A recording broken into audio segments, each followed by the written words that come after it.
जय श्री कृष्णा। मैं श्याम, आपका दोस्त, आपका प्रेमी, आपका सखा, अपने नित्य वो कंठों के इस सेशन में आज पुरुषोत्तम मास कृष्ण पक्ष पंचमी के दिन 4 जून के दिन आपका अभिनंदन करता हूँ, स्वागत करता हूँ। दिल्ली में की खबरों में विशेष रूप से कल मालवीय नगर में घटा एक होटल का अग्निकांड आज समाचार पत्रों पर छाया हुआ है। कहते हैं कि वो जो होटल था ब्रेड एंड ब्रेकफास्ट, ये नियम नीति आई थी 2024 में ये बना था और आम आरती सरकार और उनके ही म्यूनिसिपैलिटी भाग में बना था। ऐसे को 6 बेड की इसमें इनको इजाज़त दी गई थी और ऐसे को फायर एनओसी की जरूरत नहीं होती है और वहाँ पे 25 बेड तक चलाए जा रहे थे। सारे नियमों का उल्लंघन करके वहाँ पे सुबह कैसे रात को नहीं, सुबह 9 बजे 8 बजे करीब आग लगती है। रेस्टोरेंट भरा रहा था, बहुत सारे लोग घायल होते हैं, 18 व्यक्ति। इसमें प्राय फोर्टिस मैक्स हॉस्पिटल में साकेत में इलाज कराने आए हुए मरीजों के रिश्तेदार थे, देसी विदेशी दोनों थे। विदेशी होने का घटनाक्रम ज़्यादा न्यूज में आया और वो लोग 18 लोग वहाँ पे मृत्यु। बहुत सारे लोगों ने, आस पड़ोस के लोगों ने मदद करी, जिससे बहुत सारे लोग ऊपर से कूद के बच गए। मंसूरी कॉटन वाले ने बेड दिए, जिस कारण से चादर बेड से लोग काफ़ी बचे। तो लोगों में अभी भी सेवा करने की भावना बची हुई है। इस विषय को मैं एक और विषय से जोड़कर बड़ी गंभीर विषय के बारे में बात कर रहा हूँ। उम्मीद आप ध्यान से इसको समझेंगे, सुनेंगे। अभी लगातार 2 इस दिल्ली में और एक ये 3 बड़ी दुर्घटनाएं हुई है जहां जान माल की हानि हुई है। आज से करीब 1.5-2 साल पहले विवेक विहार में हुआ था। एक तथाकथित नर्सिंग होम चल रहा था और वहां पे आग लगी और बहुत सारे साधन नहीं थे और वहां पे ये घटना घट गई। ऐसे विवेक विहार की एक फ्लोर में जहाँ करें बिल्डिंग नियमों का उल्लंघन किया गया था, वहाँ पे एक घटना घटी और वहाँ पे काफ़ी 6-7 लोग, एक परिवार, जैन परिवार मारा गया। और अब यहाँ भी यही घटना घटी है कि यहाँ फायर एनओसी नहीं थी। साथियों, जिस तरह का दिल्ली में भ्रष्टाचार जिस लेवल पे चल रहा है, उस लेवल पे जो योग्य हैं उनको फायर एनओसी मिलती नहीं है। जो अयोग्य है वो रिश्वत देके या तो फायर एनओसी ले लेते हैं या फायर एनओसी से बचते रहने का लाइसेंस ले लेते हैं। ये होटल भी फायर विभाग को रिश्वत दे करके ही चल रहा होगा, क्योंकि एनओसी तो इसके लिए एलिजिबल नहीं थी। एनओसी इन्होंने ली भी नहीं होगी, एनओसी इनको जरूरत भी नहीं होगी। तात्पर्य यह है कि दिल्ली के अंदर आज के समय में किसी भी तरह की सरकारी अनुमति कोई सरकारी विभाग देता ही नहीं है। हमने आरोग्य धाम बोल करके जन साधारण के लिए एक डायग्नोस्टिक सेंटर बनाया। उसमें सभी नियमों को पालन करते हुए कंप्लीशन सर्टिफिकेट तक लिया गया। फायर के लिए भी समस्त साधन, पानी की पूरी पाइपलाइन से लेकर के पंप रूम से लेकर के पानी के कुंड वगैरह सभी को बनाया गया। विश्वास कीजिए, 2 सीढ़ियां हैं, 2 लिफ्ट है, बहुत खुला हर चीज है। फिर भी आज के समय में हम उसकी फायर एनओसी अप्लाई तक नहीं कर पा रहे हैं। गवर्नमेंट के नियम इतने सख्त बन गए हैं कि फायर एनओसी कोई ले ही नहीं सकता। तो फिर कोई करेगा क्या? अपना कार्यक्रम चलाएगा कैसे? लेकिन गवर्नमेंट को इसकी कोई परवाह नहीं है। गवर्नमेंट बार अब ये जो घटना घटी है, एक नया रिश्वत का दौर चालू होगा और हर जगह हर होटल जा करके फायर एनओसी है कि नहीं है, साधन है कि नहीं, उसका चेक किया जाएगा। कोई भी व्यवसाय बंद नहीं होगा, सभी से मोटी रिश्वत ली जाएगी और फिर वो उसी तरह से चालू रहते चले जाएंगे। क्योंकि एनओसी तो आप देते ही नहीं हो, चाहे आप कुछ भी कर लो, आप एनओसी किसी हालत में देने के लिए देते ही नहीं हो, तो फिर कोई कार्य करेगा कैसे? सिर्फ संबंधित अधिकारियों को संतुष्ट करके, उनको खुश रह करके ही आप कार्य प्रारंभ कर सकते हो। और जब ये घटना घटती है, इन रिश्वतखोर अफसरों, करप्शन अधिकारियों पे एक और बड़ा उनको अवसर मिलता है। वो ऐसे गिद्ध के समान है जो मृतदेहों से को नोचते रहते हैं। ऐसी दुर्घटनाओं से सरकारी विभागों को एक और नया अवसर मिलता है कि वो नई रिश्वत का एक नया अध्याय प्रारंभ कर सके। वो हर जगह जाएंगे, उनका फायर एनओसी चेक करेंगे और इस तरह से मालिकान हक से बात करेंगे जैसे उनकी तो कोई गलती है ही नहीं, सारी गलती इन लोगों की है जो इस कार्य संचालित कर रहे हैं। सरकार अपने नियमों में इतने झोल रखती है कि उन नियमों का कोई पालन कर ही नहीं सकता, और उन नियमों को पालन करने के लिए या तो आपको उनकी जेब गर्म करनी पड़ेगी तब नियमों का पालन होगा, या आपको उनको रिश्वत देते हुए बिना अनुमति के ही अपने कार्य को संचालन करना पड़ेगा। अभी रेखा गुप्ता सरकार ने ऑडिट का प्रस्ताव रखा कि ऐसे फायर ऑडिटर पहले भी थे जो फायर की आपकी ऑडिट करते थे कि हाँ आप एलिजिबल हो, तो बहुत सारे सरकारी कार्य बिना एनओसी के ऑडिट के आधार पर हो जाया करते थे। बहुत सारे नर्सिंग होम फायर ऑडिट के आधार पर ही गवर्नमेंट की जो बहुत सारी इकाइयां हैं सीजीएचएस आदि में प्रमाणित हुए हैं, लेकिन उनको फायर एनओसी नहीं मिल पा रही है। फायर ऑडिटर कह रहे थे, रेखा गुप्ता सरकार ने बहुत बड़ा साहसिक निर्णय लेते हुए कुछ फायर ऑडिटर्स को अब निश्चित निर्धारित कर रहे हैं कि उन्हीं को फायर एनओसी, उनके द्वारा दिए गए सर्टिफिकेट को फायर एनओसी माना जाएगा। शायद इससे कुछ व्यवस्था सुधरे, बशर्ते कि ये जो फायर ऑडिटर है वो भी सरकारी अफसरों की तरह रिश्वत के अधीन होकर कार्य करने के बजाय वो कार्य करे जनता की और जो उपक्रम है उनकी सुविधा अनुसार। आप टाइट नियम बनाइए ना, आप उन नियमों का पालन करवाइए, लेकिन कहीं न कहीं अनुमति तो दीजिए। अगर आप अनुमति नहीं देंगे तो रिश्वत देना ही एकमात्र माध्यम हो जाएगा। आज अच्छे खासे यूनिटों में बिजली का कनेक्शन नहीं दिया जाता है, फायर एनओसी नहीं मिलेगी, और फायर एनओसी तब तक नहीं मिलती है जब तक बिजली का कनेक्शन नहीं लगता। ऐसे लिफ्ट चलाने के लिए बिजली चाहिए, और बिजली चलाने के लिए और लिफ्ट का लाइसेंस तभी मिलता है जब बिजली हो, और बिजली के बगैर लिफ्ट चलेगा कैसे। इन नियमों को कोई देखता नहीं है, और अल्टीमेटली पूरे दिल्ली में सब जगह जंगल खड़ा होता जा रहा है। जहाँ पे जंगल राज चल रहा है, बेशुमार रिश्वत चल रही है, और रिश्वत के आधार पर सारा कार्य हो रहा है। और ये फायर एनओसी फायर की समस्याएं और बढ़ती चली जाएगी, क्योंकि नियमों का उल्लंघन करता जा रहा है। क्योंकि देश भर में दिल्ली जैसे शहरों में डिमांड बढ़ रही है, जरूरत बढ़ रही है, क्योंकि आबादी रोजगार की तलाश में शहरों की तरफ आ रही है। चिकित्सा के साधन अन्य प्रदेशों में, अन्य शहरों में इतने समृद्ध नहीं है, तो चिकित्सा आदि करने के लिए, रोजगार करने के लिए, पढ़ाई लिखाई करने के लिए, व्यवसाय की परचेजिंग आदि करने के लिए बड़े शहरों में आ रहे हैं। चीन का मॉडल में बार बार रोज दोहराता हूं, मॉडल को अपना इस तरह से बनाया, चीन के मॉडल इस तरह से बनाया कि वहाँ हर एक स्टेट के हर एक बड़े शहर को विशिष्टीकरण इंडस्ट्री घोषित किया गया कि ये शोसिंग शहर है और टेक्सटाइल सिटी है। यहाँ पे सीसी शहर है जो आपका जूतों का, चप्पलों का शहर है, कहीं चमड़े के जूतों का शहर है, कहीं आपका होलसेल मार्केट किसी और तरीके का है, आपके गोंगचोंग है जो जोनसंग है जो आपके इलेक्ट्रिक का शहर है, फोसान है जो फर्नीचर का शहर है, सुंडे है जो फर्नीचर का शहर है।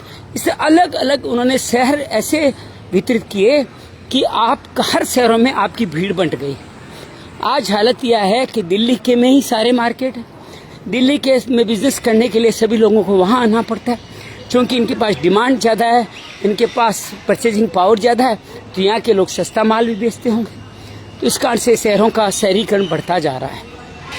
दूसरी घटना को मैं आज की घटना से जोड़ते हुए आगे बढ़ रहा हूँ कि देश भर में आबादी का एक विशेष पैटर्न सामने आ रहा है। वो पैटर्न ये कहता है कि भारत में यूं तो आबादी गिरनी शुरू हो चुकी है। जो 2.1 फर्टिलिटी रेट से आबादी कम हो जाती है तो आबादी गिरनी शुरू हो जाती है, क्यों मृत्यु दर भी तो महत्वपूर्ण है। तो भारत में भी आबादी देखा जाए तो आबादी अभी बढ़ती हुई नजर आ रही होगी, लेकिन परसेंटेज वाइज घट रही है। अल्टीमेटली आबादी घटनी शुरू हो चुकी है। ये बना के कौन रखा है, फिर आबादी कम क्यों नहीं हो पा रही है? उसका बड़ा कारण कुछ दिनों के लिए कुछ राज्य हैं जिनको बीमारू कहा जाता है। बी से बिहार, माँ से मध्य प्रदेश, आर से राजस्थान और यू से उत्तर प्रदेश, इनको बीमारू राज्य चारों को कहा गया है। और इन चारों के माध्यम से ही देश की आबादी बढ़ रही है। अर्थात जहाँ गरीबी है वहाँ पे लोग संतान उत्पत्ति ज्यादा करते हैं, जबकि उनके पास बच्चों को पालने के साधन कम हैं। लेकिन चाहे अर्थशास्त्र की भाषा में करो तो मनोरंजन के साधनों की कमी कहो, या उनको लगता है कि जो एक पेट लेके आएगा दो हाथ भी लेके आएगा, इसलिए संतान उत्पत्ति करते हो, या इन चारों राज्यों में किसी धर्म विशेष के लोग इस संख्या को बढ़ा रहे हो, जिसका भी आंकड़ा सामने नहीं आया है। लेकिन आज बिहार में 2.9% है, और आपके उत्तर प्रदेश में 2.6 है, और मध्य प्रदेश में भी 2.5, या उत्तर प्रदेश राजस्थान में 2.43। कहने का तात्पर्य है इन प्रदेशों के माध्यम से ही देश की आबादी अभी टिकी हुई है, और सबसे ज्यादा आबादी वाले देश भी यही है। तमिलनाडु, आंध्र प्रदेश, केरला, वहाँ पे 1.6 से भी नीचे आ चुकी है, 1.6, 1.7, अर्थात आबादी वहाँ गिननी शुरू हो गई है। आंध्र प्रदेश एकमात्र ऐसा राज्य है जिसने अधिक बच्चे पैदा करने के प्रति नई स्कीमें दी है। भारत का सबसे बड़ी अवनति उस समय शुरू हुई जब देश भर में इंदिरा गांधी के इमरजेंसी के समय के आसपास हम दो हमारे दो बोल करके एक नसबंदी का एक विशेष प्रकरण चलाया गया, और देश भर में आबादी को रोकने का बड़ा कार्य हुआ। इस नसबंदी प्रकरण में एक धर्म विशेष की आबादी तो रुकी, लेकिन जो धर्म विशेष के लोग नहीं थे या जो निर्धन थे, जिनको कोई फर्क नहीं पड़ता जीवन शैली से, वो लोग और धर्म विशेष के लोगों की आबादी बढ़ती चली गई।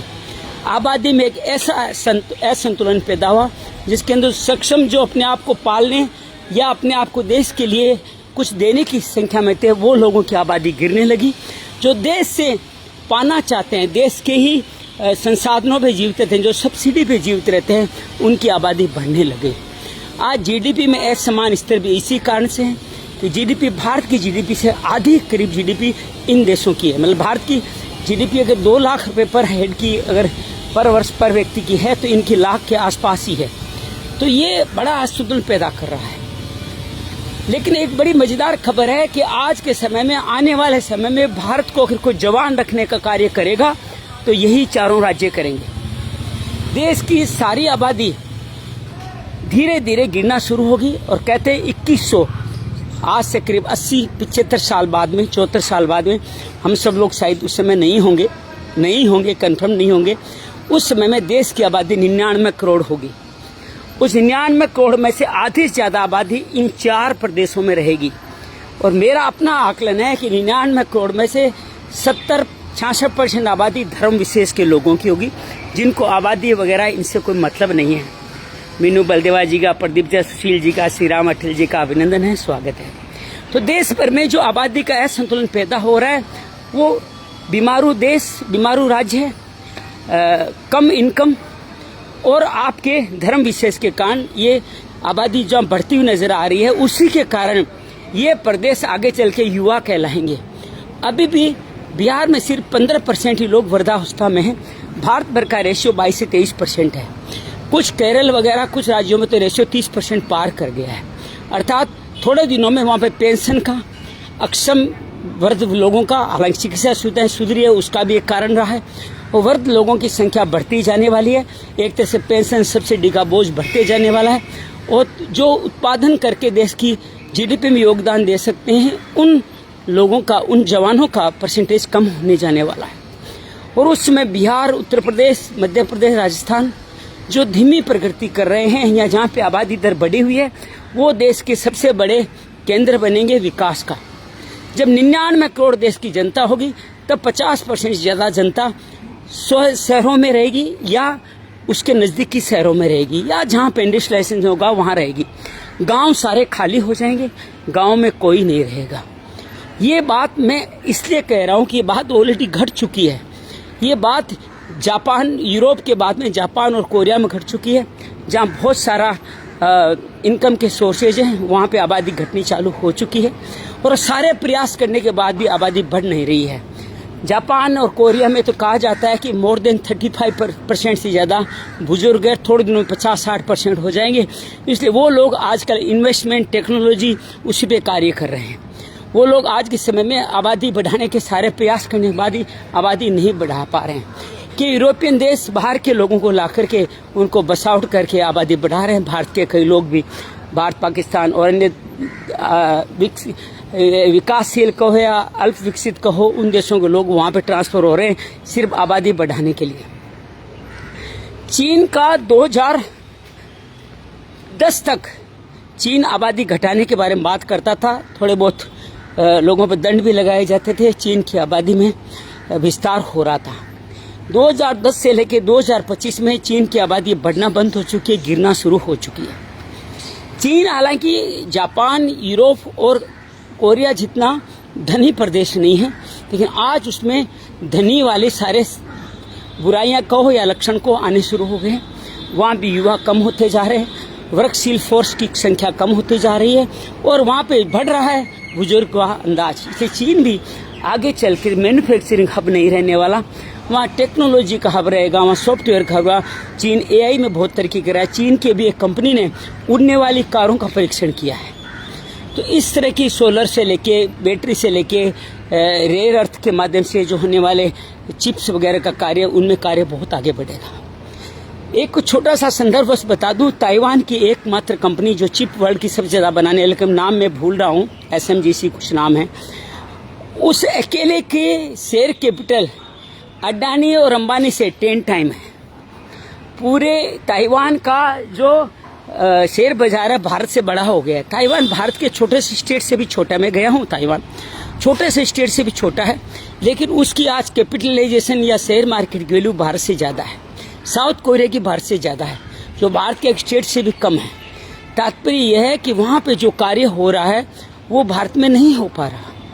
भारत में आज भी इंडस्ट्रियलाइजेशन लगाना करना एक बहुत बड़ा अभिशाप है। कोई व्यक्ति, सरकारी इतने कायदे कानून टाइट कर दिए गए हैं कि कोई अपनी इंडस्ट्री ढंग से समय पर चला ही नहीं सकता, बल्कि सरकार ने इतने नियम कायदे कानून के, उनको कोई परमिशन मिलती नहीं है।